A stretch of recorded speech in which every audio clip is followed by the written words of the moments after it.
कोल्हापूर महापालिकेमधील घरपाळा घोटाळ्यातील फिर्यादीचा आरोपी झालेला व सध्या या घरपाळा घोटाळ्यात आरोपी असलेला आरोपी क्रमांक 5 संजय शिवाजीराव भोसले यानं नियमित फौजदारी दावा 230/2025 मध्ये महाराष्ट्र शासन म्हणजे आयुक्त महाराष्ट्र शासन दिवाकर करंडे वगैरे 12 या सर्व आरोपींनी घरपाळा घोटाळा केलेला आहे।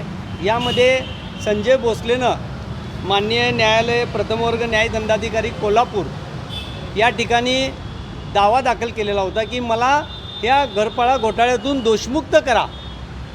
माननीय न्यायालयावर माझा प्रथमपासून विश्वास आहे। न्यायालयानं संजय भोसलेनं जे घोटाळा केलेला आहे त्याच्यावर इतकं म्हणजे इतक्या सामाजिक भान कसं असावं हे न्यायालयानं यामध्ये दाखवून दिलेलं आहे। एखादा अधिकारी भ्रष्टाचार करत असताना ही जनतेची शासनाची फसवणूक आहे, त्यामुळं तुम्हाला यातून दोषमुक्त करता येणार नाही असा एक ऐतिहासिक निर्णय प्रथम वर्ग न्यायदंडाधिकारी न्यायालय क्रमांक 14 यांनी दिनांक 9/6/2026 दिलेला आहे। म्हणजे 10-12 दिवस झाले निकाल दिलेला आहे। या निकालामध्ये हा निकाल घेऊन मी कोल्हापूर महापालिकेच्या लोकप्रिय कर्तव्यदक्ष आणि अभ्यासू महापौर निकम मॅडम यांना देखील ही कोर्टाची ऑर्डर दिलेली आहे। त्याचबरोबर पालिकेचे आयुक्त डॉक्टर राजेंद्र भारूड साहेब यांना देखील मी आज त्यांच्या कार्यालयामध्ये कोर्टाची ऑर्डर दिलेली आहे।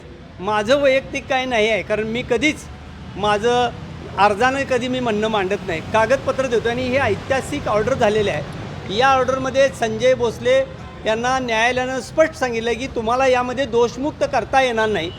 यामध्ये या घरपाळा घोटाळ्यामध्ये महापालिकेचे अनेक अधिकारी फुटलेले आहेत। त्यामध्ये पहिला अधिकारी जो आत्ता करनिर्धारक संग्राहक आहे तो सुधाकर चल्लावाड हे ज्या प्रेशरखाली दबावाखाली तिने खोटी माहिती दिली, पण सिस्टीम मॅनेजर यशपाल राजपूत याला आम्ही त्यावेळचे लक्ष्मीपुरी पोलीस स्टेशनचे पोलीस निरीक्षक गुजर साहेब पवार साहेब यांना आम्ही प्रोटेक्शन दिलं गुजर साहेबांनी आम्ही, आणि सिस्टीम जी आहे जी संगणक सिस्टीम आहे महापालिकेमध्ये 12 कोटीची, त्यामध्ये संजय भोसलेनं 2008 पासून कसा घोटाळा केला, 3 कोटी 14 लाखाचा केला, 1 कोटी 80 लाखाचा पण यामध्ये देखील या न्यायालयामध्ये याच्यावर भाष्य झालेलं आहे।